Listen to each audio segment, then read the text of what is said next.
ओंकार स्वरूपा ओंकार तुझ नमो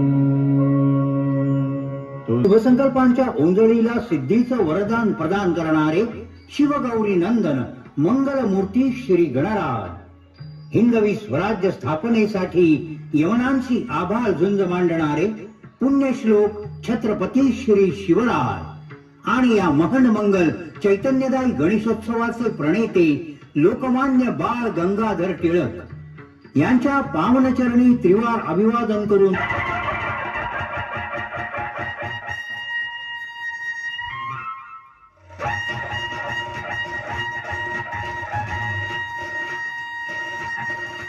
शिवभक्ती ऋषी मृकुंडू आणि मरुध्वती यांचा विवाह होऊन बरीच वर्ष लोटली तरी त्यांना संतान प्राप्ती होईना. संतान सुख नाही म्हणून उभयता सदैव खिन्न असत. संतान प्राप्तीच्या इच्छेनं त्यांनी भगवान शिवशंकरांच्या घोर तपश्चर्येला प्रारंभ केला. ऋषी पतिपत्नीच्या अनन्यसाधारण भक्तीवर प्रसन्न होऊन भगवान भोलेनाथ साक्षात प्रगट झाले.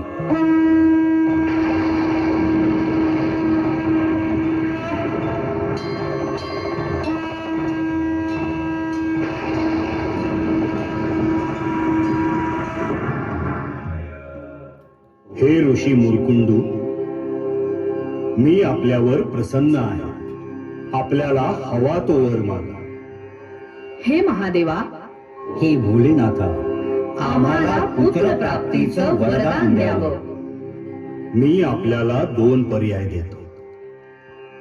त्यापैकी एका पर्यायाची निवड आपल्याला करावी लागेल. प्रथम पर्यायानुसार मी आपल्याला एक असा पुत्र देईन जो प्रचंड बुद्धिमान आणि धर्माचं आचरण करणारा असेल, परंतु त्याचं आयुर्मान केवळ 16 वर्षांचंच असेल. तर द्वितीय पर्यायानुसार दीर्घायुषी परंतु दुष्ट स्वभावाचा आणि सुस्त प्रवृत्तीचा पुत्र लाभेल. हे महादेवा, आम्हाला बुद्धिमान आणि कीर्तिमान पुत्र प्राप्तीचं वरदान द्यावं. तथास्तु.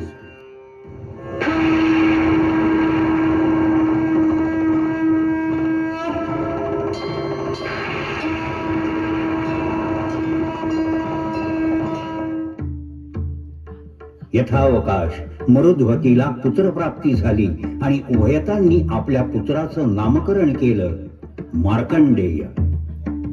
मार्कंडेय अत्यंत बुद्धिमान आणि भगवान शिवशंकरांचा निस्सीम भक्त होता.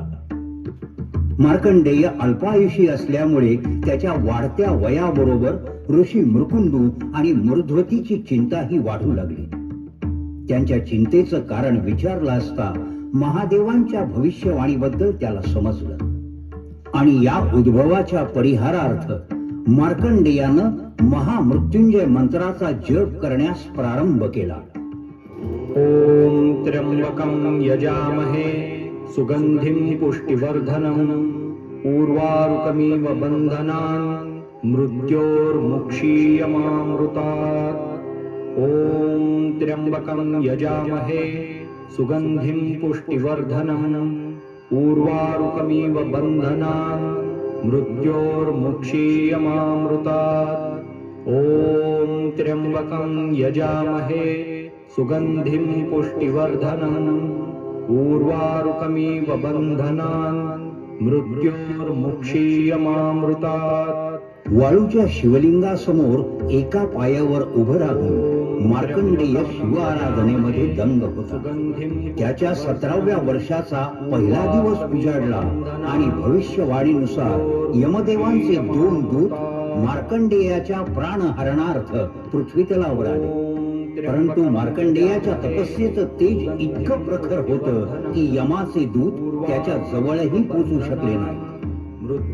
यमराज क्रोधित झाले आणि मार्कंडेयाला घेऊन जाण्यासाठी स्वतः आले.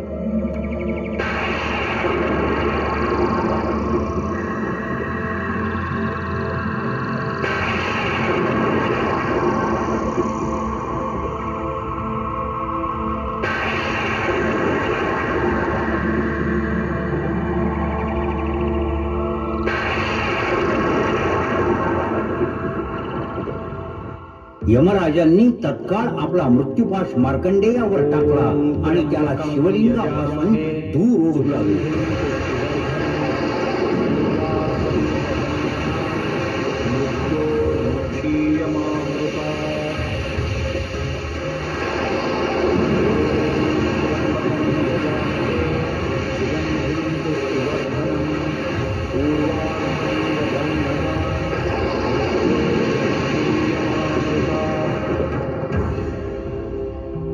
हळूहळू मृत्यूपाश मार्कंडेयाच्या गळ्याभोवती आवळला जाताच मार्कंडेय असहाय्यपणे रडू लागला. पण त्याही अवस्थेत त्याची शिव आराधना सुरूच होती. ओम त्र्यंबकं यजामहे सुगंधिं पुष्टिवर्धनम् उर्वारुकमिव बन्धनान् मृत्योर्मुक्षीयमामृतात्. ओम त्र्यंबकं यजामहे सुगंधिं पुष्टिवर्धनम् उर्वारुकमिव बन्धनान् मृत्योर्मुक्षीयमामृतात्.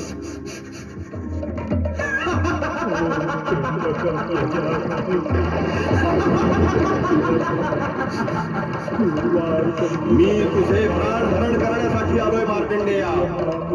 चल माझ्या बरोबर. तुझी तपश्चर्या माझा मृत्यूपाश उगारून देण्या इतकी समर्थ नाही मार्कंडेया. तुझं मरण अटळ आहे. तुला माझ्या बरोबर यमलोकी यावंच लागेल. चल. आपल्या भक्ताची ही असहाय्य अवस्था पाहून देवाधिदेव महादेव साक्षात प्रकट झाले.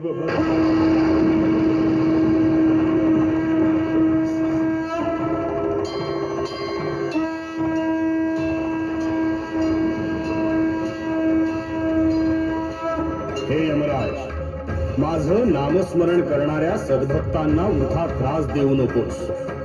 तुझं कर्तव्य पार पाडण्यासाठी तू या बालकाचे प्राण हरण करण्यास तव इथे आलेला आहेस हे मी जाणतो. परंतु हा माझा भक्त माझ्याच नामस्मरणात लीन. त्याचे प्राण घेणं तुझ्यासाठी दुरापास्त आहे यमधर्मा. कारण मी मार्कंडेयाला दीर्घायुष्याचं वरदान देणार. क्षमा असावी महादेवा, क्षमा असावी. मी अज्ञानानं या बालकाचे प्राण हरण करण्यासाठी आलो. पण हा दिव्य बालक आपला परमभक्त आहे. आपल्या आदेशाविना या बालकाच्या प्राणहरणाचे सामर्थ्य माझे ठाई नाही. भोलेनाथा, क्षमा करा, क्षमा करा त्रिनेत्रधारी, मला क्षमा करा. अशा प्रकारे देवाधिदेव महादेवांकडून चिरंजीवित्व आले. कर्पूर गौरम करुणा